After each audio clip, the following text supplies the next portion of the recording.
Vietnamese families work the story of 3 generations under one roof.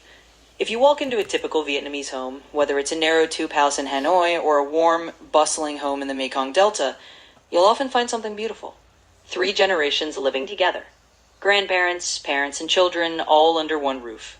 Sharing meals, sharing stories, and sharing life. It's a scene that feels timeless, but behind it is a fascinating combination of culture, history, and emotional logic that shapes the way Vietnamese families work. Today, we'll step inside that home and explore what keeps these families so closely connected. 1. A home of many generations. Imagine a Vietnamese morning. The smell of jasmine tea drifts from the kitchen as the grandparents wake up early, sweeping the courtyard or watering the small pot of basil. Parents prepare breakfast while getting ready for work.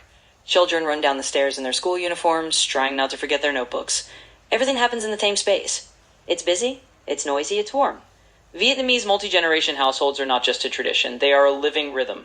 Nearly a quarter of Vietnamese families still share a home with their parents or grandparents, especially in urban areas where housing costs are high. But the main reason isn't financial. It's emotional. To Vietnamese people, family is not simply who you live with, it's who you belong to. 2. Filial piety, the invisible thread.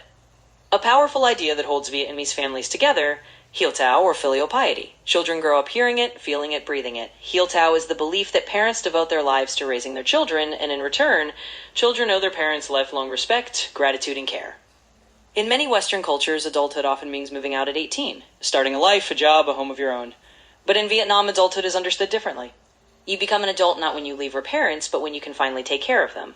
It's common for children to send monthly support to their parents, even if the parents are still working, not because the parents demand it, but because it's a sign of love, like saying thank you for raising me.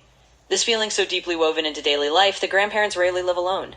Instead, they live where they feel most loved, with their children and grandchildren. 3. Education, the family's shared mission. Vietnamese families often treat education like a collective project. If a child has an exam, the whole house knows. Grandparents remind them to sleep early, parents wake up before sunrise to cook breakfast, siblings whisper because an hai đang on tea. Many foreigners are surprised by how serious Vietnamese families are about school. But to Vietnamese parents, education is the passport to a better life, a way to lift the whole family upward. There's a famous line many Vietnamese kids hear growing up. Ráng học giỏi để sau này đỡ cực.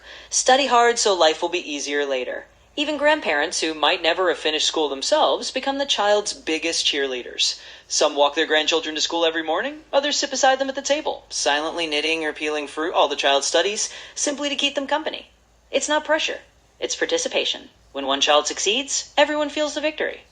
Money flows in both directions. Inside a Vietnamese family, money doesn't move the same way it does in many Western households. Here it flows both downwards and upwards.